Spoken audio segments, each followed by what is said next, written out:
이쪽 영역에서 전국에서 활동하고 있는 변리사가 한 4,000명 됩니다. 그 제가 시험 되고 할 때만 해도 한 300명 내지 400명 정도 됐었는데, 그 당시에 변리사가 뭐냐고 물으면 제가 병아리 감별사라고 이야기를 하면 참말로 그런 줄 믿는 분들이 있었죠. 그 이제 지금은 이제 뭐 변리사라는 직업을 다 뭐 어떤 직업인지 잘 아실 텐데, 오늘 하는 이 내용은 제가 이 그 특허와 관련된 강의를 많이 해왔는데, 이 듣는 분들의 수준에 맞춰 가지고 이제 좀 재미있게 이 특허 제도를 이해하실 수 있도록, 또 기업이라든지 이런 데서도 이 제도라고 하는 것은 우리가 그 기업 활동이나 이런 우리 사회 활동의 다 이 환경이기 때문에 이거 잘 아시는 분들은 적절히 잘 이용을 하지만, 또 잘 모르면은 그 잘 활용을 못 하지 않습니까? 예를 들면 뭐 좋은 고속도로가 있는데 이걸 고속도로를 타고 가면 성공의 길이에 빨리 도달할 수 있는데 산 넘고 물 건너서 이런 노새를 타고 가듯이 사업을 하시는 분도 아직 있거든요. 그래 특허 제도가 기업들에게는 그 고속도로와 같은 역할을 실제로 많이 하고 있고, 또 어떤 기업에게는 아주 그 걸림돌이 되기도 합니다. 그래서 혹시 이제 오늘 이야기 들어보시고 이런 좀 하고 계신 비즈니스에 어떤 활용이 있을 것인가를 한번 그 가늠해 보시기도 하고요. 특히 오늘 이 강의는 제가 감히 철학이란 말을 넣어놨습니다. 그 이제 쭉 들어보시면 아시겠지만 고전은 그래 특히 도덕경이라든지 고전에서 이 특허와 관련되는 특허 전략과 관련되는 이야기를 어떻게 이해할 것인가를 좀 고전에 빗대서 했기 때문에 좀 생소하기도 하고, 우리 특허 업계에서도 제 변리사 중에서도 제가 독특한 일을 하고 있어가지고 변리사들이 그 윤리 강의에 이걸 좀 하고 있습니다. 이 작년에 했던 내용을 오늘 변리사들에게 했던 내용을 여러분들에게 다시 드릴 텐데요. 제가 또 기억을 다 잘 못해가지고 버벅거리더라도 이해해 주시기 바랍니다. 자, 앉아서 하겠습니다. 유발 하라리가 쓴 그 호모 데우스라는 책이 매우 많이 팔리고 잘 알려졌었죠.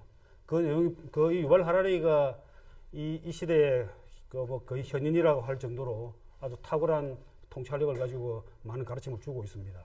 이 사람이 한 말 중에 인류가 이 세상을 지배하게 된 것은 신, 국가, 돈, 인권 등과 같이 상상 속에서만 존재하는 것을 믿을 수 있는 능력이다라고 이야기를 했습니다. 실제로 이제 인류가 고대의 그 초기에 생존할 때에는 오로지 실물만이 가장 중요한 가치였을 겁니다. 먹을 것, 입을 것, 그리고 어디 잘 것, 이런 실물만이 가장 중요한 가치였을 텐데, 인간이 사회를 만들어가면서 존재하지 않는 것들을 만들어내고 믿기 시작을 했죠. 돈이라는 것도 존재하지 않는 것이죠. 그 신도 그렇고 국가라는 것도 그렇고, 그 인권이라든지 우리 이런 모든 것들이 다 그렇습니다. 그래서 실제로 이런 보이지 않는 것을 그 믿는 순간 믿게 된 것이 인류를 이 지구를 지배하게 되게 만든 힘이 아닌가라고 생각을 합니다. 그래 보면 이제 이게 S&P 500대 기업의 자산 내용입니다. 1975년도를 보면은 보이지 않는 그 인텐저블한 자산이 17%고 보이는 자산, 만질 수 있는 자산이 83%입니다. 그런데 이게 2015년도에 넘어오면 보이지 않는 자산이 87%고 보이는 것이 13%입니다.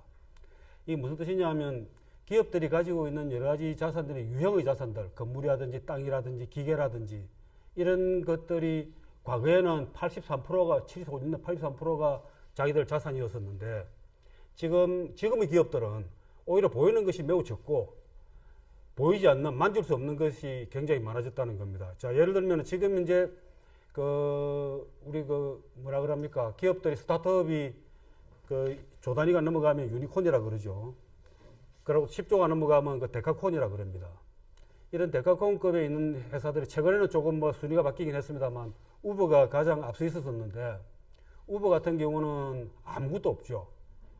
그러니까 택시 회사임에도 불구하고 택시 한 대도 없는 회사죠. 그리고 에어비앤비라는 회사도 세계 최고의 호텔 회사인데 호텔이 하나도 없습니다. 그리고 위워크라는 그 사무실 임대업을 하는 회사도 사무실 임대업을 하는 회사인데 자기들은 그 빌딩을 하나도 가지고 있지 않습니다. 이처럼 세계 최고의 그 현재 기업들이 자산 자체가 실질적으로 존재하지 않습니다. 예를 애플 같은 경우도 스마트폰을 한 대도 만들지 않으면서 세계 최고의 스마트폰 기업이죠.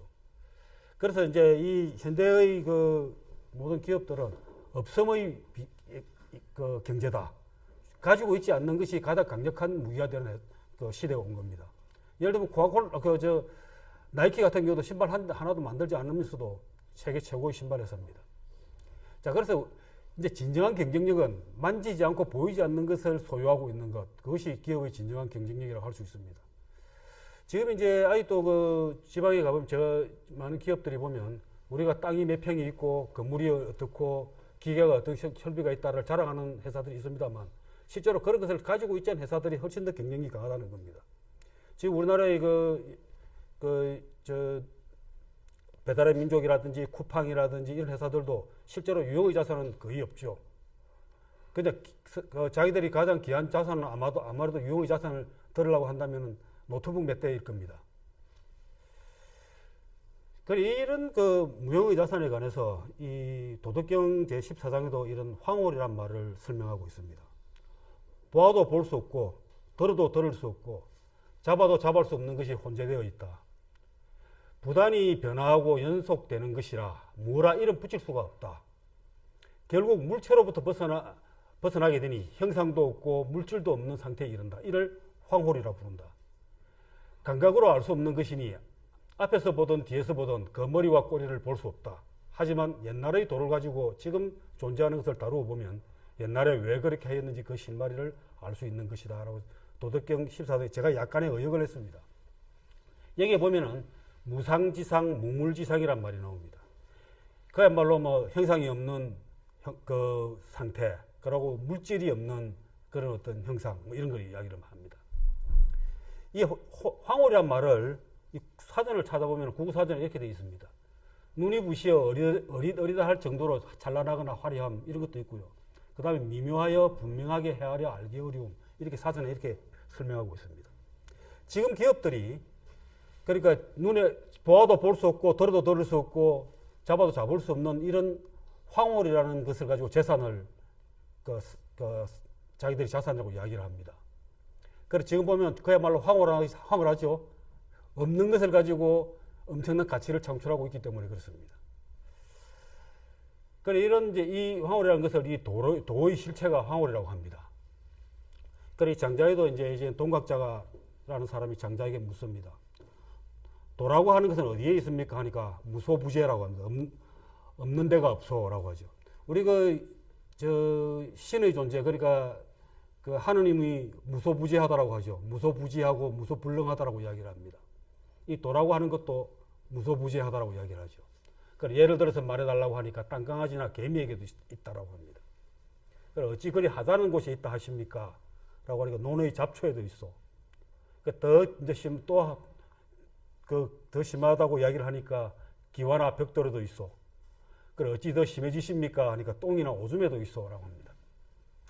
그래 이런 그 도라고 하는 것은 모든 물건의 천지만물의 생성 원리이기도 하고 또 사물의 본성이고 작동 원리입니다. 그 존재의 이유이기도 합니다.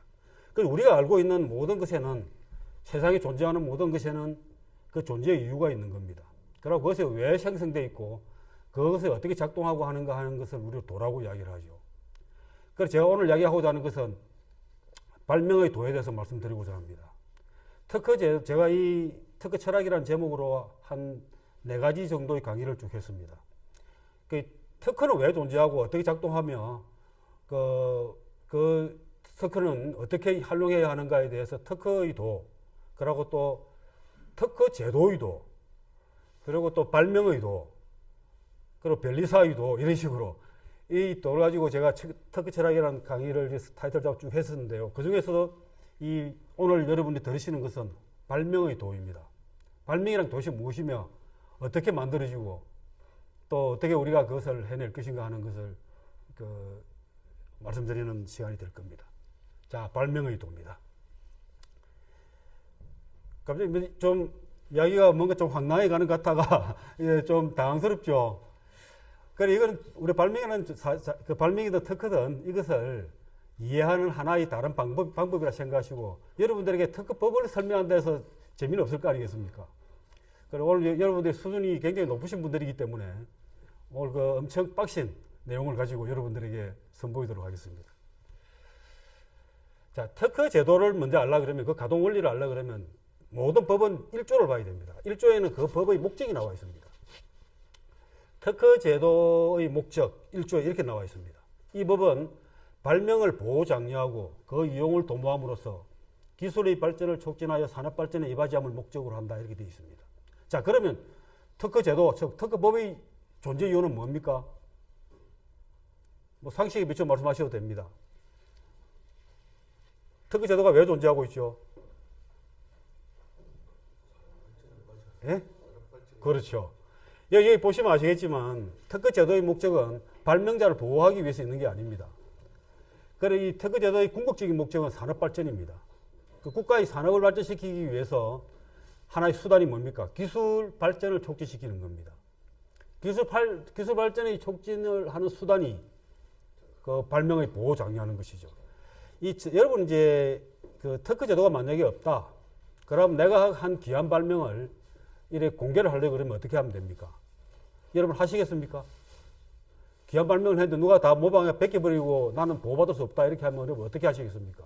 장롱에 꼭꼭 숨겨두시겠죠. 실제로 장롱 발명이라는 게 있습니다.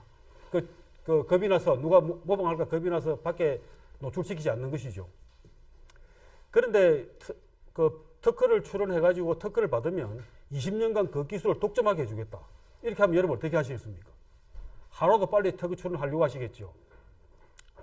그래서 장롱에다가 숨겨두는 것을 막기 위해서 이 발명을 보호 장려하는 겁니다.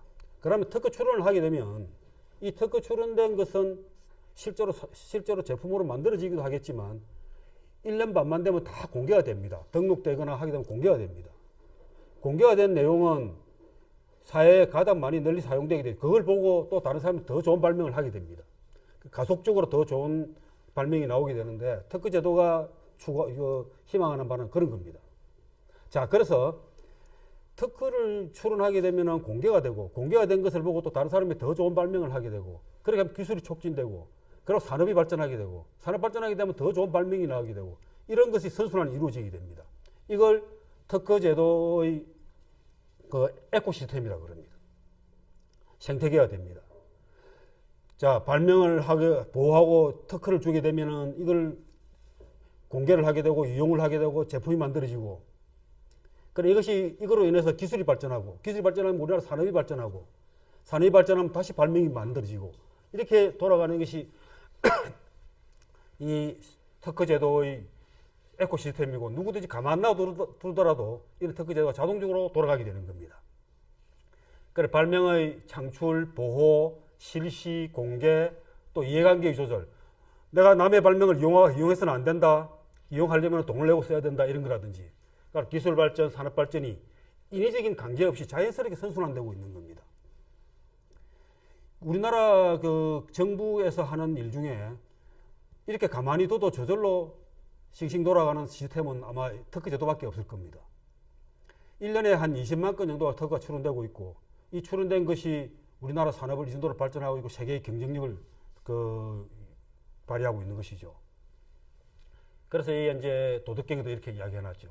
성인은 무의의 다스림으로 이끌고 무언의 가르침으로 베푼다. 그래 무의지사, 무언지교라 그러죠. 그리고 이 지혜로운 그 성인은 특허 제도를 만들어낸 이 지혜로운 어떤 그 시스템은 아무도 발명을 하라, 기술 발전을 하라, 산업 발전하라 소리를 말을 하지 않습니다. 가만히 두더라도 저절로 이렇게 발전하게 되는 거죠. 우리가 이용하고 있는 자동차라든지 이런 모든 시스템들은 스마트폰이든 이런 것들은 누가 그렇게 그것을 개발해내라고 이야기하지 않았음에도 불구하고 이런 기술 발전 자연적으로 일어나게 된 겁니다. 그리고 자기들끼리 치고받고 싸우고 치열하게 싸우면서 또 이 사회가 안정돼 가고 있습니다. 삼성전자와 애플이 그렇게 싸운 거 여러분 보셨죠? 삼성전자와 애플이 2012년부터 특허 분쟁을 했는데 1년에 저희들 지금 주 거래처가 삼성전자입니다. 삼성전자의 일을 우리가 가장 많이 하고 있는데 1년에 물어봤습니다. 얼마 정도의 비용을 쓰고 있냐라고 했더니 애플하고 싸우는 데만 2,500만 불을 쓰고 있다고 합니다. 한 3천억 가까이 되죠. 어마어마한 돈이죠. 그런데 삼성전자가 특허를 유지하고 출원하고 유지하는 데마다 1년에 한 3천억 이상을 씁니다. 실제로. 그리고 특허 분쟁 로얄티를 주고받고 하는 거는 거의 조 단위가 훨씬 넘어갑니다. 엄청난 돈이 이 시스템이 돌아가고 있는 거죠. 우리가 스마트폰을 한 대를 사게 되면 거기에는 로얄티가 한 몇십 불 정도 들어가 있을 겁니다. 여러분 그 신문 기사를 간혹 보시면 마이크로소프트가 삼성전자에 스마트폰 대당 7달러를 달라고 요구를 했다 뭐 이런 이야기도 나오기도 하고, 퀄컴이 뭐 몇 달러를 달라고 5달러를 달라고 했다 이런 이야기가 지문이 나오는데 그 뒤에 얼마를 줬는지에 대해서는 기사가 전혀 나오지 않죠. 그래서 이제 그 협상이 이루어지는 거죠. 아마 모르긴 해도 뭐 한 7달러 달라고 했다면 뭐 어떻게 무슨 그 뒷거래를 하든 어쨌든 간에 한 5달러나 4달러나 이렇게 주고 한번 합의를 봤을 거고요. 퀄컴도 마찬가지입니다. 퀄컴도 대당 한 5달러 나가고 있을 겁니다. 그 로열티를, 그 특허 비용을 누가 내고 있습니까? 그렇죠. 우리가 내고 있죠. 1차적으로는 삼성자가 내겠지만, 그리고 특허 분쟁을 하는데 1년에 뭐 몇천억을 쓰고 있고, 로열티가 나가고 있는 건 다 누가 내겠습니까? 우리가 제품값을 내는 겁니다. 그 돈을, 그러니까 특허 제도를 모른다 해서 우리가 이거 자유로울 수가 없습니다. 특허 제도를 이용하는 사람의 이익은 특허 제도를 이용하지 않는 사람의 손해와 똑같습니다. 그 제로섬입니다. 그리고 여러분들은 특허를 전혀 모르고 있음에도 불구하고 꼬박꼬박 특허 비용을 물고 있는 셈이죠.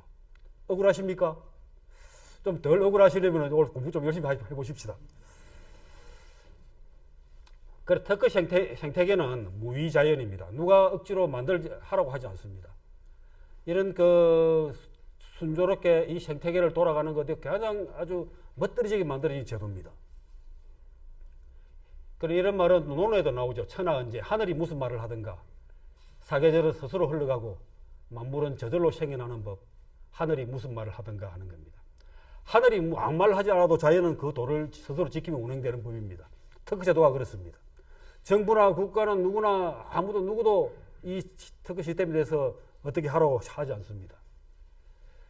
지금 이러다 보니까 특허 제도가 어떻게 발전하고 있는지를 한번 여러분 보시기 바랍니다. 지금 이게 1980년도의 그림입니다. 일본이 19만 건으로 가장 많고, 그 다음에 소련, 좀 의외죠? 소련, 미국, 독일 이런 순으로 있습니다. 우리나라나 중국은 보이지도 않습니다. 이때부터 지금 어떻게 변했는지 한번 보시기 바랍니다. 아주 드라마틱한 그 변화를 가져오게 됩니다. 혹시 물 좀 부탁드리겠습니다.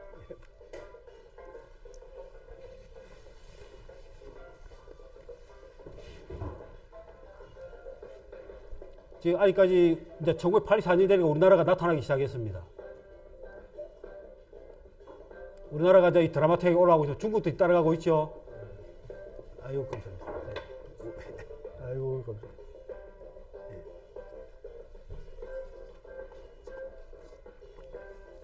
일본은 여전히 1위를 차지하고 있고 소련은 2위를 하고 있는데 우리나라가 굉장히 빠른 속도로 올라가고 있죠.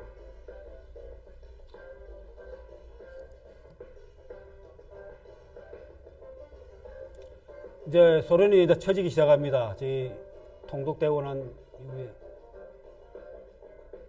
중국 올라가는 속도 보십시오.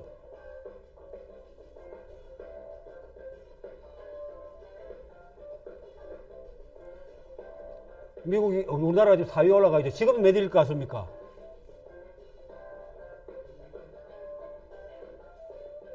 한번 잘 지켜봐 보십시오. 지금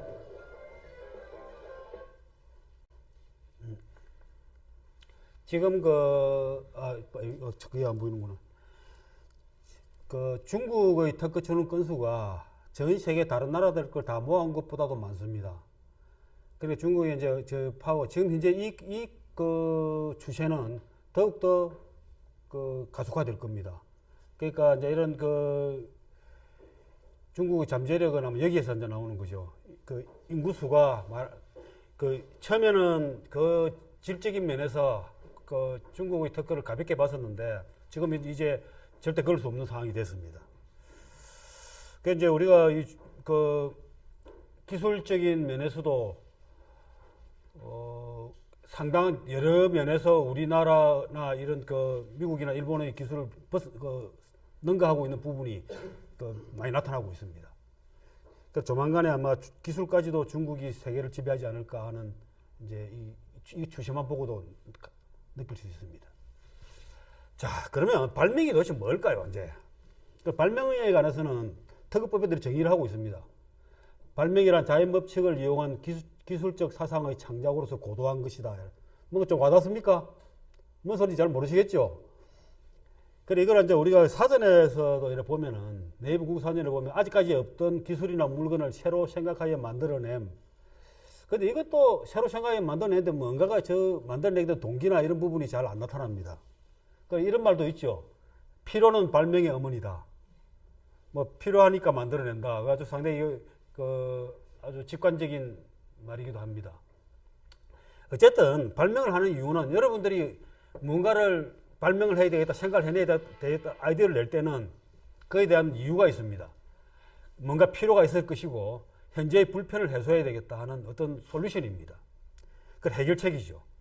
발명은 그냥 가만히 일어나는 게 내가 뭔가가 불편이 있기 때문에 이걸 해결해야 되겠다 할 때 이제 분명히 나타나는 거죠. 그래서 이제 이 주역에도 이런 말이 나옵니다. 많이 들어보셨을 겁니다. 이런 말. 뭐 궁적통이란 말은 들어보셨죠. 궁하면 통한다. 이런 이제 여기서 나온 말이긴 한데 궁적변, 변적통, 통적구라는 말이 있습니다. 궁하면 지금 어려우면 변하고 변하면은 통하고 통하면 오래간다. 서스테이너빌리티가 보장된다는 이야기입니다. 예, 맞습니다. 예, 신용훈 선생님이 글을 제가 옮겨놓은 겁니다. 자, 그래서 이 보면 궁하면 변함을 추구하는 건 뭐겠습니까? 우리가 상황이 지금 어렵다, 불편하다, 해결해야 되겠다. 그럴 때 아이디어를 내는 것, 이것이 변화를 추구하는 것, 이것이 우리가 말하는 발명입니다. 그 어려울 때는 변화를 모색하고 변화하면 통하는 길이 보이고 길을 찾으면 지속할 수 있죠. 그래서 발명은 궁할 때 통하는 길을 여는 변이다. 이렇게 볼 수 있습니다. 예, 이해가시죠? 이제 우리 서로 공감이 이제 좀 되고 있습니다. 그런데 이런 말을 한 사람이 있습니다. 우리가 필요는 발명의 어머니라고 앞에 이야기를 했었는데 그 소스타인 베블린이라는 사람은 발명은 필요의 어머니다. 오히려 엄마하고 자식을 바꿨습니다. 그게 좀 희한한 말. 그 좀 뭐 느낌이 오십니까? 그럴 수도 있겠다는 생각이 드십니까?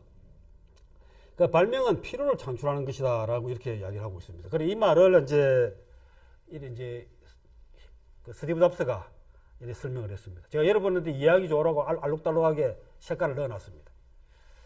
이 스티브 잡스 이 말에 이제 여기 하고 있는 말을 쓰면 이렇습니다. 고객에게 무엇을 원하는지 물어보라고 말하는 사람들이 있다. 하지만 그건 나의 접근 방식이 아니다. 우리가 해야 할 일은 고객이 필요를 느끼기 전에 그들이 바라게 될 것을 만들어내는 것이다. 기가 막히죠? 고객이 필요를 느끼기 전에 그 사람들이 뒤에 바라게 될 것을 만들어내는 것이라는 겁니다. 우리 스마트폰 한번 생각해 보십시오. 우리는 그 전에 스마트폰이 필요하다고 별 생각을 한 사람이 없습니다. 그런데 만들어내고 나니까 우리 지금 노예가 되어 있지 않습니까? 모든 사람들이 지하철을 보면 고기를 쳐박고 스마트폰을 보고 있죠. 우리 스마트폰을 노예를 되게 만든 겁니다. 그러면서 이렇게 이야기합니다. 헨리 포드가 이런 말을 했던 것으로 안다. 내가 고객에게 원하는 것이 무엇이냐고 물었다면 그들은 더 빠른 말이라고 답했을 것이다. 헨리 포드가 우리 이 보급형 자동차를 만들어낼 때 사람들에게 그 당시에는 자동차가 보편적이 아니었죠. 아주 귀하게 좀 한 대씩 나왔을 겁니다. 그때 당신네들이 이동의 수단에 필요한 게 뭐냐라고 이야기하면 더 빠른 말, 뭐 아니면 더 싼 말, 더 좋은 말 이런 이야기였을 겁니다. 그런데 그 자동차를 만들어낼 때는 모든 사람들이 집집마다 누구나가 노동자들이 다 차를 한 대씩 탈 수 있도록 만들겠다는 그 비전을 가지고 헨리 포드가 자동차 사업을 시작을 했었죠. 그 지금 이 시대는 어떻습니까? 그러니까 이제 말은 다 사라졌죠. 그래서 사람들은 우리가 보여줄 때까지 그들이 무엇을 원하는지 모른다. 그 때문에 나는 시장조사를 믿지 않는다. 아직 글로 쓰여지지 않은 내용을 읽어내는 것이 우리의 임무이다. 이렇게 스티브 잡스 이야기했습니다. 애플이 저렇게 성장하고 발전할 수 있는 이유를 이제 아시겠죠. 애플이 기업 가치가 1000조가 넘어가지 않습니까? 1000조, 우리나라 1년에 GDP가 1900조입니다. 1000조가 아니고 2000조가 지금 돌파했죠. 2000조? 2000조입니다. 우리나라 1년 GDP보다 높습니다. 기업 가치 하나가, 애플에. 엄청난 어마어마한 회사입니다. 세계 스마트폰 시장의 한 점유율이 15%밖에 되지 않습니다. 그런데 이익의 7, 80%를 가져가고 있습니다. 스마트폰 시장의 이익의 대부분을 가져가고 겨우 14% 팔아가지고. 그게 무서운 회사입니다. 그래, 이게 논어가 아니고, 순자에 보면 이런 말이 나옵니다. 통자는 상제인이요, 궁자는 상제의인이라 이런 말이 있습니다. 통한 자는 항상 다른 사람들이 이끌고, 궁한 자는 항상 끌려간다는 이야기입니다. 무슨 말입니까? 스티브 잡스 같은 저런 통한 자에게 우리는 끌려가죠. 예, 우리는 끌려갑니다. 스티브 잡스 같은 통한 사람에게 우리는 끌려가는 사람들입니다. 우리는 다 궁한 자들입니다. 그래서 통한 자는 발명한 자, 변화한 자고, 궁한 자는 발명하지 못한 자입니다. 그 PDF 자료는 제가 어디 올려드릴 테니까, 언제라도 이용하실 수 있도록 해드리겠습니다. 그래서 이제 이 또 명자 진심명 이런 말이 있습니다. 궁하면 홀로 자신을 선하게 하고, 통하면 더불어 천하를 선하게 하라. 이런 말이 있습니다. 이 말은 저는 이렇게 해석합니다. 내가 지금 현재 어려우면은 내 스스로 더 잘할 수 있도록 변하는 것을 추구하고, 그래 통하면 뭔가 알아냈으면 이제 더불어 세상을 모두 세상에게 이롭게 하라 하는 이런 말로 해석을 합니다. 자, 그리고 또 이 도덕경에 곡신불사라는 말이 나옵니다. 이 말도 참 많은 사람들이 아주 다양하게 해석하는 그런 말인데, 이 곡신불사라는 말은 말 그대로는 곡신, 골짜기 신은 죽지 않는다 이런 말입니다. 그러니까 이런 말 해석을 하면 골짜기의 신은 죽지 않는다. 이를 현묘한 암컷이라 한다. 여기 현빈이라고, 빈이 암컷이라는 뜻입니다. 이 암컷의 문이 천지의 뿌리이며 천지의 뿌리, 천지근이라고 합니다. 끊임없이 이어지니 써도 다함이 없다. 참 무슨 말인지 모르시겠죠? 참 그 말이 어렵습니다. 온갖 해석이 다 있습니다. 어떤 사람들은 이 골짜기를 우주와 우주 사이에 있는 블랙홀이다. 이 블랙홀은 모든 것을 빨아들이지만 다시 여기서 새로운 별을 창조해내고 이렇게 한다. 이런 이야기도 하고요. 또 여기 암컷 천지의 뿌리 이런 거 여성의 형식기를 가지고 이야기를 설명하는 사람도 있고 그렇긴 합니다.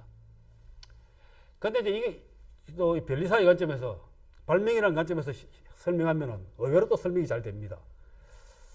이제 이 골짜기, 이거는 모든 것을 받아들이는 겁니다. 위에서부터 떨어지는 모든 것을 죽은 것이든 살아난 것이든 다 받아들이고 포용하고, 거기는 물이 항상 있습니다. 그래서 그것을 기르고 또 새로운 것을 창조해냅니다. 그래서 이거는 여성성이고 모성이고, 이거는 여성성이라는 것은 굉장히 신비롭고도 아주 고귀한 것이죠. 우리 이 모성이란 여성성 때문에 우리가 다 존재하고 있고 인류가 지속 가능할 수 있습니다. 이것의 개념은 한마디로 말하면 창조입니다. 창조라고 하는 것은 바로 발명입니다. 없던 것을 만들어내는 것이죠. 발명이라고 이야기를 하니까 그렇게 억지로 갖다 붙이냐 하지만, 제가 변리사 아닙니까? 변리사는 억지로 제 영역을 갖다 붙입니다. 예, 그렇죠. 창조 맞습니다. 예, 맞습니다. 예. 예. 그렇죠. 예. 그리고 이 여성성이라고 하는 것은 모든 생물에게 있어서 아주 고귀한 것이, 가장 중요한 것이죠. 그리고 인류나 모든 것을 영속을 유지하게 하는 가장 기본적인 것입니다. 사람이라는 자체가 이 모든 창조의 기본 욕구를 가지고 있는 것입니다. 그래서 발명이라는 것은 곡신이다. 골짜기의 신이다. 죽지 않다. 절대 죽지 않는다. 왜? 계속 창조라는 에너지는 나오기 때문에 그런 겁니다. 그리고 현묘한 여성성이라고 일치를 시킵니다. 그리고 이것도 세상 만물의 뿌리입니다. 천지근이라고 했습니다. 그래서 이걸 제가 특허 도덕경이란 말로 제6장 이 고전의 재미있는 점은 제 마음대로 해석해 볼 수 있다는 겁니다. 좀 가소롭죠? 예. 발명은 계곡과 같이 세상의 모든 불편을 받아들여서 새로움을 만들어낸다. 이를 현명한 창의력이라 할 것이다. 창의력은 천지 만물의 뿌리이며 끊임없이 샘솟는 것이니 아무리 써도 결코 다함이 없다. 어제 해석이 좀 됩니까? 네. 제가 얼마나 머리를 많이 굴렸겠습니까? 예. 그래서 발명은 불사의 곡신이고 천지의 뿌리, 천지근이다. 이렇게 제가 다시 한번 정리를 합니다. 자, 그래 발명은 또 뭐냐? 발명은 길입니다. 자, 우리가 여러분들이 문제가 있을 때 해결하기 위한 무슨 해결 수단을 내지 않습니까? 다 그것을 우리가 발명이라고 할 수 있습니다. 자, 그러면 우리가 문제가 산꼭대기에 오르는 것이라고 합시다. 이 산의 꼭대기에 오른 것이다. 그러면 우리가 올라가기 위해서는 어떻게 해야 됩니까? 길을 내야 되죠. 길을 내가지고 산에 올라갑니다. 자, 그러면 태초에 산이 있는데 아무도 올라가지 않는 길을 내가 오른다고 생각해 봅시다. 그러면 길을 내면서 산꼭대기에 도달했습니다. 그럼 그 길이 유일한 길이 가능성은 없지 않습니까? 누군가에 의해서 또 다른 길이 나올 수 있습니다. 그래, 많은 다른 길이 사람들에서 나타날 수 있습니다. 그럼 그 길이 최적의 길이 아닐 수도 있습니다. 그렇지만 산에 올라갑니다. 그래서 그 길을 내놓고 가면 지내다 보니까 더 좋은 길이 나오고 더 편한 길이 나오고 더 빠른 길이 나올 수 있습니다. 그래서 하나의 산에 오르는 데는 많은 길들이 존재할 수 있죠. 이 길이, 발명은 길입니다. 그래서 이제, 그런데 한번 또 생각해 봅시다. 이 산에 오르는 거는 나 혼자만 오르고 싶다. 아무도 못 오르고 혼자만 오르고 싶다. 이렇게 하면 어떻게 해야 되겠습니까? 길이 발생할 수 있는 그런 모든 길을 다, 그 잠재적인 모든 길을 다 막을 수는 없지 않습니까? 어떻게 하면 좋겠습니까?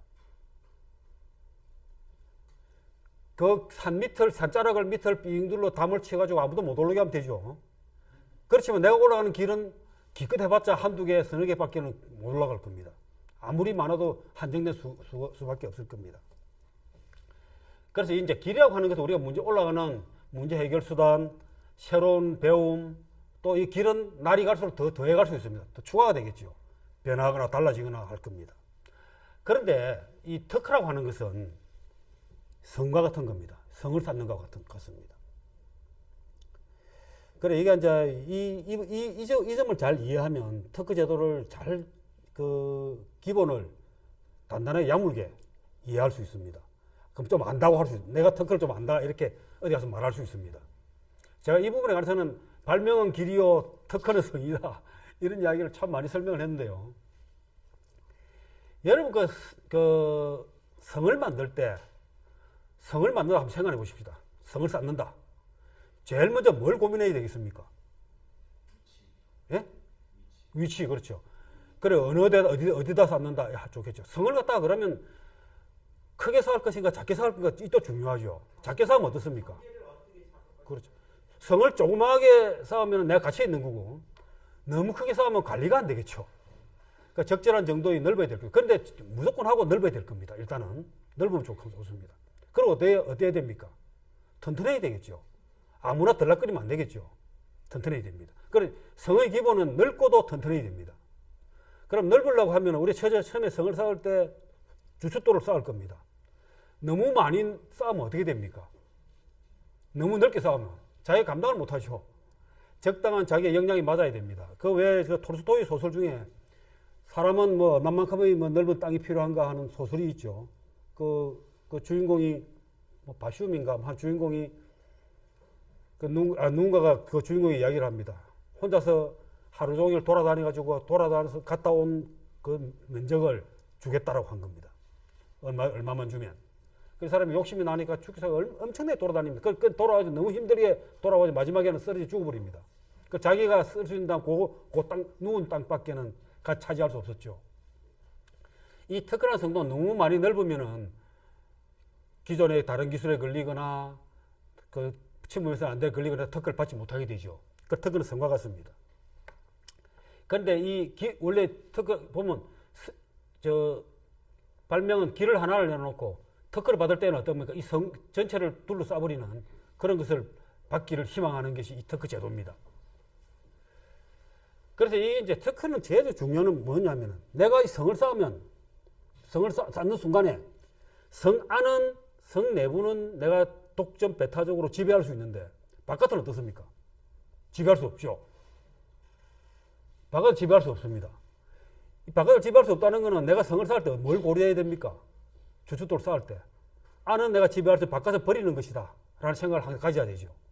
그거 참 고통스럽지 않습니까? 바깥을 버려야 된다는 생각을 하면서 끝없이 주워 쌓고 있는 과정은. 여러분 이런 경험 있으십니까? 어릴 때 동네 구문 가게를 지나갑니다. 동네 집안 아저씨가 가게에서 막걸리 마시고 있다가 이제 부릅니다. 자, 성훈아 이리 와봐라 이래 합니다. 그 기분이 좋으신 겁니다. 막걸리 드시면서. 저기 있는 사탕 저거 니 마음껏 집어가라 이렇게 합니다. 그런데 그 집어갈 때 가도 고통스러운 게 뭔지 아십니까? 내가 갖는 거는 기분이 좋을지 모르지만은 다 가져오지 못하고 남겨두고 오는 것이 가슴 아픈 거 아닙니까? 집으면 내가 그런데 집고 나머지를 버리고 포기하지 않으면 내가 집으로 가져올 수 없죠.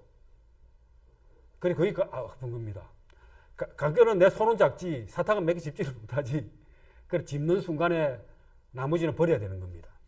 자, 그래서 이 특허라고 하는 것도 마찬가지입니다. 내가 바깥에 버림이 있기에 비로소 안에 가짐이 있는 겁니다. 바깥을 성을 쌓아가지고 바깥을 버림으로써 비로소 내부를 갖는 겁니다. 버림이 없는 가짐은 있을 수가 없는 겁니다. 대단히 철학적이죠. 공감 안 하시는 것 같아요. 이게 중국에서 많이 쓰는 말로 버릴 사자에 얻을 덕자라는 발음은 어떻게 합니까? 씌어더라 그럽니까? 교수님. 그 버릴 사자에 얻을 덕자는 아주 많이 쓰는 일상적인 언어입니다. 어쩔 수 없는 것이지. 그런 뜻으로 그런 철학과 아주 일치하는 말입니다.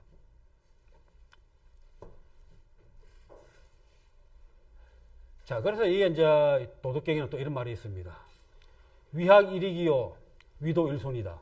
배운다는 것은 날로 대해가는 것이고, 돌을 닦는다는 것은 날로 버리는 것이다. 버리고 또 버리면 무위에 일어나니, 하지 않음으로써 하지 못함이 없게 된다. 천하를 다스리는 데에는 무리한 행사가 없어야 하며, 무리한 행사가 있으면 천하의 다스림이 부적절하게 된다. 이런 이야기입니다.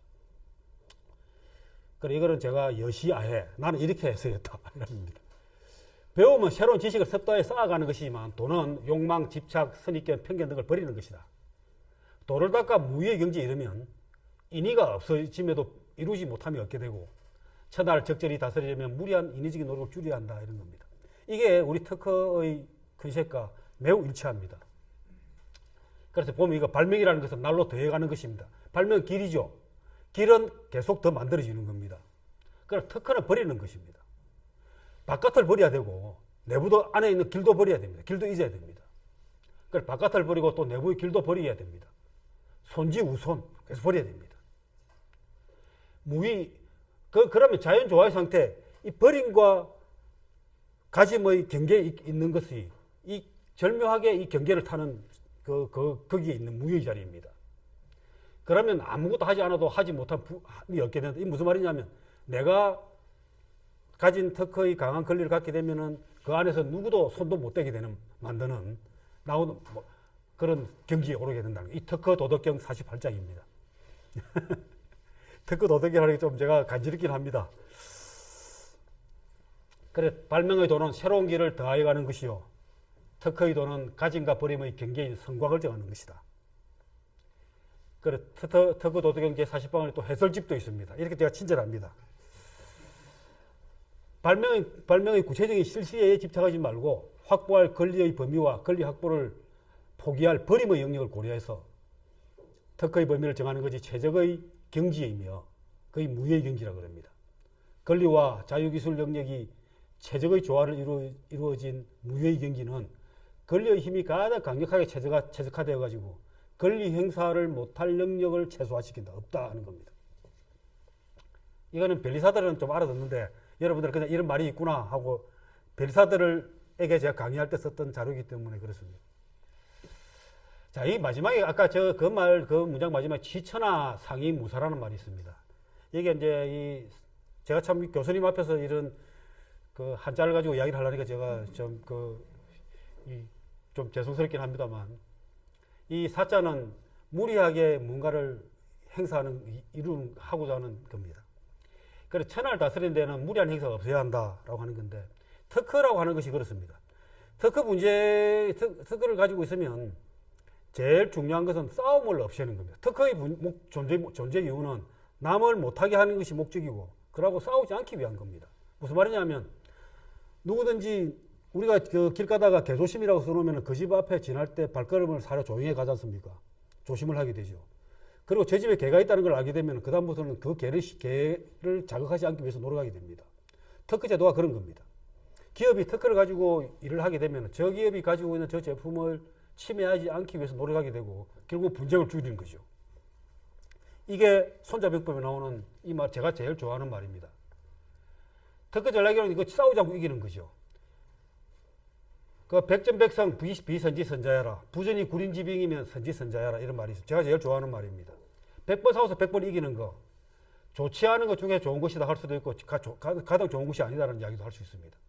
어쨌든 좋지 않은 것 중에 좋은 것이다.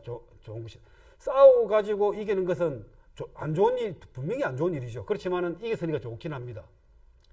부전이 구린지빙 싸우지 않고 이기는 것. 그것이 좋은 것 중에서도 좋은 것이다 하는 겁니다. 그래서 이게 우리가 우리 비즈니스든 뭐든 간에 싸워서 이기는 것보다는 싸우지 않고 이기는 것이 가장 중요하죠.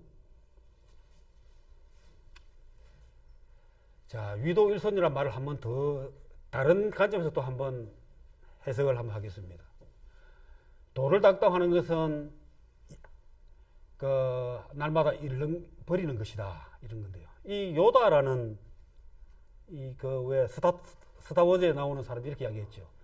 너는 언론해야 된다. 배운 것을 버려야 된다. 지금까지 배웠던 것을 다시 버려야 된다고 이야기를 합니다. 왜 그러냐면 새로운 것을 익히기 위해서는 자기의 기존에 알고 있는 지식을 가지고는 안 된다는 거죠. 지혜의 절반은 무엇을 잊어야 될 것인지를 공부하는 것이다. 뭐 이런 이야기도 있습니다. 무슨 말이겠습니까? 실제로 우리가 창의력이라든지 발명할 때 가장 걸림돌은 자기가 알고 있는 지식입니다. 가지고 있는 고정된 고정관념, 알고 있는 선입관, 자기가 알고 있는 것 때문에 그것이 가장 큰 걸림돌입니다.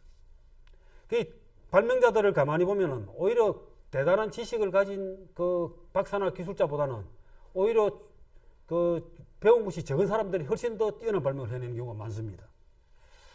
그래서 부처를 만나면 부처를 죽이고 스승을 만나면 스승을 죽여라.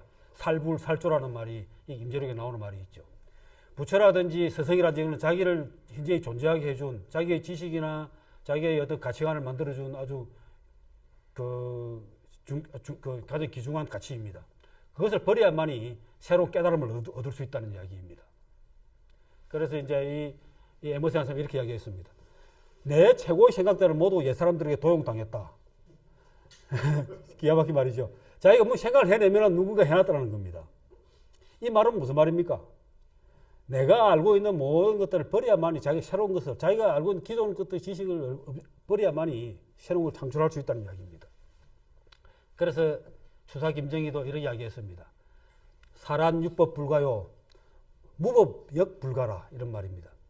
난초를 그릴 때 법이 있어서도 안 되지만 법이 없어서도 안 된다.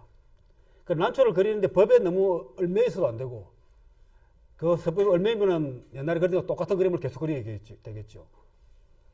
그래 이제 요거는 젊었을 때 김정희가 그렸던 거, 이거는 나이가 한 20년 후에 그렸던 아주 유명한 불이선난도라는 겁니다. 전혀 다른 형태의 난초를 그리고 있습니다. 그래서 이제 이 창의력, 발명 이런 걸 해서 이야기를 할 때는 기존의 어떤 고정관념을 버리게 만드는 것이 가장 중요합니다. 그래서 연구원들하고 이야기를 해보면 그거 절대 안 돼요 이런 이야기를 하는 사람들이 간혹 있거든요. 그런 사람들은 절대 창의력을 만들어내게 하지는 못합니다. 그래서 이제 창의력의 포인트는 보는 능력입니다. 이게 이제 뭡니까? 왓슨, 자네는 말일세 언제나 보기만 하고 관찰하지 않는군. 여기 이렇습니다. 너는 보기만 하고 시하지 오브저브하지 않는다. 옵저브하지 않는다 이 말입니다. 그래서 제가 우리 변리사들을 교육할 때도 이런 말을 씁니다. 시력이 실력이다. 보는 능력이 일하는 능력이라고 합니다. 어떤 관점에서 보느냐. 그래 보는 능력은 여러 가지 그 관점이 있을 수 있는데 이 관점을 가면 우리가 어떤 시력을 그 보는 능력을 가질 것인가를 한번 생각해 보도록 하십시다. 발명도 역시 시력입니다. 보는 방법을 바꾸면 사물이 바뀌게 되죠. 자, 그 이야기를 좀 더 해보겠습니다. 이 논어에 이런 말이 나옵니다. 자활, 시기소위, 관기소유, 찰기소환 이런 말. 그래 공장에서 말씀하시길 그 사람이 행하는 바를 보고 그 사람이 이 유자라는 것은 뭐 까닭이라든지 뭐 아니면 경로라든지 이런 말일 수 있는데 어쨌든 간에 그만 까닭이라고 이야기해 봅시다. 까닭을 살피고 관하고 그 다음에 그 사람이 좋아하는 바 안, 소안을 찰하라 이렇게 했습니다. 시, 관, 찰 이 세 가지 글자를 썼습니다. 이 공자께서. 그래 세 가지 다 이 보다는 뜻입니다. 그리고 보면 시, 관, 찰 이겁니다. 그러니까 시라고 하는 것은 여기 보면은 그 사람이 행하는 바를 보라고 했으니까 눈으로 보이는 걸 시를 보는 겁니다. 그래 이건 어떻게 보면 정물적입니다. 감각적이고 쉽게 어떻게 보면 손발과 같은 겁니다. 그 다음에 관이라고 하는 것은 그 사람의 까닭이를 그 이유를 보라고 했으니까 그 사람이 왜 저랬을까 하는 이유를 보라는 겁니다. 분석하고 논리적으로 이성적으로 보라는 겁니다. 쉽게 말하면 머리로 생각하고 보라는 뜻입니다. 이 찰이라고 하는 것은 가만히 보니 그 사람이 좋아하는 바를 보라니까 그 사람의 생각에 공감을 하고 그 사람의 감성적인 관점으로 보라는, 가슴으로 보라는 겁니다. 그래서 제가 이거를 이렇게 해석했습니다. 시는 손발로 보는 것이고 관은 머리로 보는 것이고 찰은 가슴으로 보는 것이다. 제가 이런 간혹 이 고전을 이렇게 창의적으로 해석을 한 번씩 합니다. 아주 뒤에 더 기발한 것 한번 보여드릴 테니까 좀 지켜보시기 바랍니다. 자, 그래 시, 관, 찰이 다릅니다. 이게 그럼 어떻게 다른가 하는 거죠. 그래 이 부분을 제가 증명을 하나 좋은 예로 가지고 설명을 한번 드려보겠습니다. 자, 엘리베이터가 있습니다. 여러분 어디 가면 엘리베이터가 느려서 답답한 적이 많으시죠? 예, 엘리베이터 느릴 때 여러분은 어떻게 해결하고 싶습니까? 뭐 센 모터를 단다, 비싼 모터를, 그죠? 그거 가능하게 하겠죠. 그래 그거를 우리는 시의 관점에서 보는 겁니다. 이거는 그냥 감각적입니다. 그냥 무거우면 잘라고 자르고 비싸면 싸게 만들고 어떻게 뭐 재료를 어떻게 하든 간에 아주 쉬운 방법입니다. 정물적입니다. 그런데 관의 관점에서 한번 볼까요? 그 사람들 어떻게 생각할 것 같습니까? 한번 논리적으로 분석해 보죠. 왜 엘리베이터가 느립니까? 만약에 고층 엘리베이터가 있다고 칩시다. 그러니까 뭐 층마다 다 서니까 이 참 느리다. 그렇다면 그렇게 고층용 저층용으로 나누면 어떻습니까? 좀 덜 답답하겠죠. 그 정도는 관점에서 이거 한번 이성적 논리적 머리로 분석할 수 있습니다. 자, 근데 결정적으로 이제 이 찰의 관점에서는 어떨까요? 공감하고 가슴으로 느끼는 입장에서는 어떻겠습니까?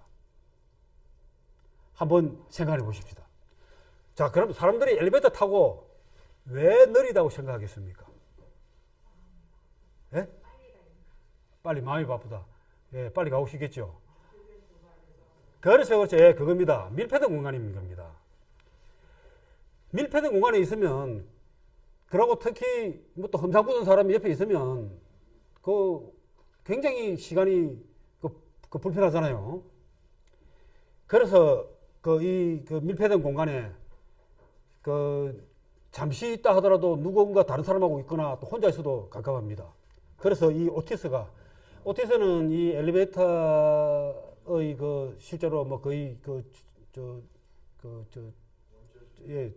최초로 만든 회사죠. 이걸 어떤 방법을 썼냐면 거울을 달았습니다. 우리가 안에 심심하고 지루할 때 누군가가 가장 친한 사람하고 있으면 좋죠. 가장 친한 사람은 어떤 사람들입니까? 자기하고 닮은 사람이죠. 자기하고 가장 닮은 사람은 누굽니까? 자기 자신이죠. 그래 거울을 달아놓으면 면적이 넓어 보이기도 하고 자기하고 닮은 사람이 가장 닮은 사람이 옆에 있으니까 훨씬 더 그렇게 지루하지 않습니다. 그래서 거울을 달아놓으니까 그런 불편이 없어지더라는 겁니다. 자, 여기서 보면은 이런 모터를 바꾸거나 이렇게 다 아이디어들은 다 효과가 있겠지만 사람의 마음을 공감을 하고 읽어주는 것은 이런 찰의 관점입니다. 그래서 발명을 하더라도 시의 발명이냐, 관의 발명이냐, 찰의 발명이냐의 질이 다른 거죠. 그래서 발명은 시력이다. 그 느낌이 오십니까? 예, 공감하시죠? 자, 그래 보는 방법 자체는 이걸 뭐라고 하면 문제의식이라고 합니다. 상황을 어떻게 보느냐 하는 거죠. 그래 이게 이제 이 항상 스티브 잡스도 think different 이런 말을 했었죠. 이 문제의식, 이 문제의식에 대해서도 이 도덕경 40장에 이렇게 나와 있습니다. 반자 도지동이요 약자 도지용이라. 그래 이렇게 이제 천하만볼 생의요 유생의물 이 참 도덕경에서 가장 많이 인용되는 말이긴 한데 이 해석은 제가 도덕경을 한 여러 권을 놔두고 해석을 해봐도 도저히 무슨 말인지 모르겠습니다. 그래서 제가 이 창의적으로 번역을 새로 해냈습니다. 어떤 책은 반자 돌아오는 것은 도의 움직임이요 약자 약한 것은 도의 쓰임이다. 무슨 말이겠습니까? 도저히 무슨 말인지 모르겠습니다. 그래서 제가 이렇게 해석했습니다. 이 반이라고 하는 것, 반은 거스르는 거다. 현재의 것을 문제의식을 가지고 뒤집어 보는 것이다. 그것이 도와 움직이는 것이다. 도와 시작하는 것이다. 도의 동이다. 도지동이다. 이 약자라고 약이라고 하는 것은 약하다는 말도 되지만 이 활궁자를 두 개를 붙여놓은 건데 휘어진다는 거 변화한다는 뜻입니다. 변화하는 뜻입니다. 그래서 변화를 일으키는 것이 도의 활용이다. 도의 활용이다. 무슨 말인지 아시겠죠? 일단 세상의 문제를 거슬러서 이건 아닐 텐데 라고 보는 순간에 이 문제의식 가지고 보면은 이 도, 창의력이 움직이는 겁니다. 그래갖고 변화를 주면은 약을 변화를 주면 그 창의력이 움직이게 만들어지는 겁니다. 그래서 천하 만물은 유에서 생기지만 유는 무에서 생긴다. 이것도 좀 다시 한번 더 깊이 설명을 드리겠습니다. 문제의식을 가지고 보는 것이 창의력의 작동이며 변화를 일으키는 것이 창의력의 활용이다. 만물은 이미 존재하는 것으로 생성되지만 모두 새로운 것은 무형의 창의력에서 생겨난다. 이게 도덕경 40장입니다. 특허 도덕경 40장입니다. 자, 한번 생각해 봅시다. 자, 우리 나무로 가지고 그릇을 만든다 생각하십시다. 그러니까 이 그릇은 나무로부터 만들어졌으니까 어떻습니까? 유에서 만들어진 것이면 틀림이 없습니다. 그런데 나무가 그릇이 될 때는 그릇이라는 아이디어 생각이 있어야만이 머릿속에 상상력, 무형의 창의력, 무가 있어야만이 만들어집니다. 맞습니까? 그러니까 유가 아닌 무의 창의력, 그것이 있어야만이 나무 그릇을 만들겠다는 생각이 있어야만이 그 그릇이 만들어지는 것이죠. 그렇게 해석이 됩니다. 이렇게 해석하니까 이 어려운 이 도덕경 40장이 딱 이해가 되지 않습니까? 이럴 때는 박수를 한번 치시는 게. 아유, 감사합니다. 그래, 반자 도지동이요, 약자 도지용이 이 우리 창의력, 특허 제도를 잘 설명하고 있는 말입니다. 문제의식을 가지고 보는 것, 이것이 도의 움직임이고, 창의력의 움직임이고, 변화를 주는 것, 이것이 창의력의 쓰임이다 하는 겁니다. 자, 문제의식 Y라는 걸 가지고 우리가 이야기. 이거 한번 동영상 이건 안 되는구나. 이거는 링크가 안 돼 있는 겁니다. 이게 애가 자기 앞에 밤에 나가서 놀겠다고 그러니까 안 된다고 그러니까 왜 안 됐냐를 묻습니다. 그래가지고 이래서 안 되고 저래서 안 되고 자꾸 이야기를 하니까 계속 왜 하고 묻습니다, 애가. 그래서 자기 아버지가 나중에는 온갖 이야기를 다 하다가 자기가 학교 다닐 때 공부를 안 해서 그렇다, 왜 안 했냐, 마약을 해서 그렇다.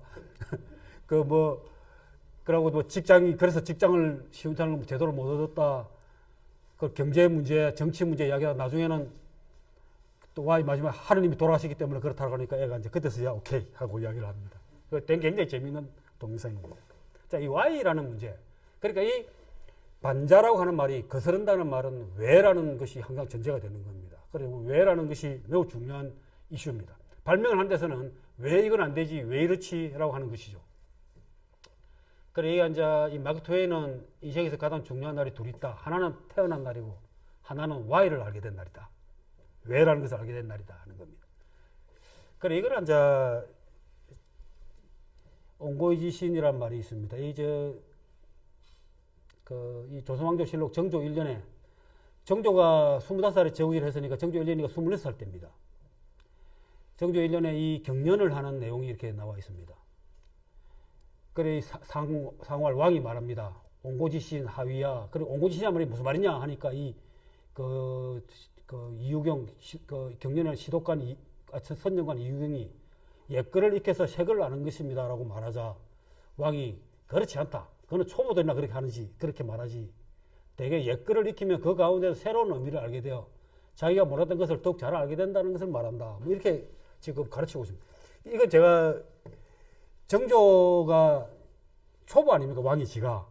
그럼 시독관이라든지 선정관 이런 사람들 자기보다 아마 자기 경륜을 가르치러 온 사람일 테니까 훨씬 연배가 높은 사람들일 가능성이 높습니다. 제가 이분들이 어떤 그러니까 이육이나 이런 사람들을 한번 찾아봤더니 안 나오더라고요. 그 나이가 몇 살이었는지를 알아보려고 했는데 어쨌든 이 정조의 그 성향을 딱 알 수 있습니다.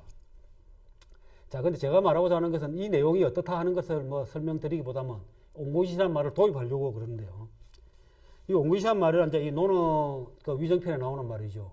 옹고짓인 가위위사이. 그리고 옛것을 익혀 새것을 알면 남의 스승이 될 수 있다. 뭐 이런 걸로 우리가 옛날에 배웠습니다. 다 무지 많이 들어보셨던 말일 겁니다. 그런데 제가 이거를 옛날에 제가 그 공부를 할 때 선생님한테 그 질문을 했습니다. 여기 그 옹고이시라는 고자가 왜 그 옛고자를 안 쓰고 까닭고자를 썼습니까? 이렇게 물어본 거예요. 사실 제가 제가 고향이 김해인데 제가 초등학교 다닐 때 서당이라고 말하기는 어렵고 교장 선생을 하고 물러나신 분인데 애들을 모아놓고 한문을 가르쳤습니다. 그 한문이 제법 깊이까지 갔습니다. 처음에는 뭐 동문선수 뭐 이런 거 하다가 뭐 소학도 배우고 뭐 논어 일부도 이걸 제가 배웠습니다. 거기서. 그럴 때 이제 선생님한테 이 왜 까닭고 뭐 까닭고라고 하면서 옛날 것이 어쩌고 이렇게 가르치니까 어릴 때 볼초맞게 물어본 거죠. 그래서 선생님이 대답을 못 하시는 겁니다. 그걸 왜 까닭고도 옛것이라고 쓴다. 라고 하기에 지금도 보니까 뭐 여러 군데서 많은 책들을 보면은 이 옛것이라고 이야기를 하긴 합니다. 그런데 제가 이제 좀 이해가 잘 안 가는 거죠. 근데 이 말도, 옹고짓이라는 말도 아무리 들어도 이해가 잘 안 되는 겁니다. 옛것을 온축하면은, 온축하라고 한다고 공부하면은 새 것을 안다. 옛것을 공부하다 보면 새 것을 뭐 좀 알 수도 있는 법이지. 그렇지만 그게 무슨 남의 스승이 되는 거하고 무슨 관계냐. 이런 이제 생각을 가졌었죠. 그래, 이거를 내가 다시 한번 해석을 이렇게 해봤죠. 차라리 까닭이란 말로 그대로 쓰자. 까닭을 온축해 탐구해가지고 새로운 걸 깨달아야만, 지신해야만 남의 스승이 될 수 있다. 이러면 훨씬 더 말이 더 좋다는 겁니다. 까닭이라는 게 뭡니까? 뭐 원리이거나 유의거나 근원이거나 원칙이거나 법칙이거나 이 Y 아닙니까, 바로. 그러니까 이것이 왜 그러든지를 알면은, 까닭을 알아야, 원리를 알아야 남의 스승이 될 수 있다. 이게 굉장히 괜찮은 말 아닙니까? 어떻습니까, 여러분? 자, 그래서 제가 이렇게 해석을 했는데, 이걸 제가 왜 그렇게 생각하냐면은, 제가 옛날에 학교 다닐 때 공부를 되게 못했습니다. 고등학교 다닐 때. 근데 한 과목, 수학만은 제가 이 전국 경시대에 나가서 입상을 할 정도로 굉장히 수학을 잘했습니다. 왜 수학을 잘했냐면은, 수학이 가장 시간을 적게 들이고 가장 성적을 잘 받을 수 있는 과목이기 때문에. 왜 수학 못하는 사람들 어떻게 합니까? 공식을 달달 외우잖아요. 공식 외울 건 무엇입니까? 원리만 이해하면 수학은 너무 쉬운 거예요. 그래서 다른 과목들은 다 깡통인데 수학만 정말 잘했습니다. 대학도 수학 때문에 갔습니다. 그래, 이 Y만 알면은, 왜 이러는지 알면은, 원리만 알면, 시어리, 그것만 알면 되는데, 그래, 이렇게 해석해야 제대로 된 해석같이 느끼지 않습니까? 제가 이걸 또 뒷받침하는 이야기를 하나 더 하겠습니다. 이 바티칸 교황청에 서명의 방이라는 방이 있습니다. 여기에는 네 벽면이 이런 그림들로 라파엘로가 다 그렸습니다. 그림이 차 있는데, 한쪽은 신학, 한쪽은 법학, 한쪽은 철학, 한쪽은 예술입니다. 예, 맞습니다. 예. 이 아테네 학당입니다. 이 아테네 학당의, 아테네 학당이 이렇게 있죠. 언제 그러니까 이 소크라테스, 플라톤, 피타고라스, 아리스토텔레스 이런 고대 그리스의 철학자들이 다 모여 있습니다. 이 동쪽 벽면인데 이 위에 보면은 천장의 그림이, 이런 그림이 있습니다. 여기, 이 천장 그림들이 이렇게 있는데, 거기에 보면은 이렇게 코사룸 코그니시오라는 말이 있습니다. 이 코사룸이라는 코즈, 이유라는 뜻이고, 코그니시오 인식이라는 말입니다. 레코그니션의 원말인데, 그리고 이거를 뭐 인과의 인식 또는 원인에 대한 지식, 뭐 제가 번역하자면 까닭에 대한 깨달음 이런 말이라 볼 수 있습니다. 무슨 대본에 이게 뭡니까? 옹고기신이죠. 까닭에 대한 깨달음입니다. 철학이라는 게 무엇입니까? 까닭에 대한 깨달음입니다. 그러니까 뭔가 이유를 까닭을 알아야 원인을 알아야 그 법칙을 알아야 그걸 알아야 철학을 한다는 이야기입니다. 지금 그래서 이 옹고기신을 해야 까닭을 제대로 알아야 남의 스승이 될 수 있다는 그 말, 근데 공감이 되시죠? 예, 그렇습니다. 근데 여기서 까닭이란 말 해가지고 너무 말을 갖다 부정화시키는데요. 예. 까닭을 흐름으로 보면 네. 시간하고 같이 연관돼서 예. 변하잖아요. 예. 변화하는 이유를 예. 변화를 하는지 아니면 문제의식 가지고 우리 보통 요즘 맞습니다. 예, 예. 분명히 예. 바뀌잖아요. 그죠? 그렇죠. 좀 이런, 얼마든지 그 좋은 해석을, 예, 배우시면 되겠습니다. 그래서 이제 이 발명은 옹고이신이다. 발명은 까닭을 탐구하여 새로움을 얻어내는 것이다. 자, 이렇게 제가 해석을 했습니다. 그 발명의 골든서클이 있습니다. 발명을 그래서 아까도 이야기했지만 발명의 시의 관점에서 보느냐, 그 관의 관점에서 보느냐, 차례의 관점에서 보느냐도 다르듯이 발명도 이것도 보면 why, how, what의 관점에 다 다릅니다. why의 관점에서 보면 왜라고 보면 목적 중심적인 발명이 되는 거고요. how 중심에 보면 방법 중심적인 것이고 그 what의 관점에서 보면 제품 중심적, 물건 중심적인 것이 됩니다. 하나의 발명을 보더라도 왜 이것을 발명을 했느냐, 아니면 어떻게 이것이 작동되느냐, 무엇을 했느냐에 따라 전혀 다른 발명이 되는 것이죠. 그래 what의 경우에는 가장 발명이 하위의 발명이고 how는 그 상위, 이것이 가장 상위의 개념 발명이 됩니다. 자, 이제 뭐 이야기 다 돼갑니다.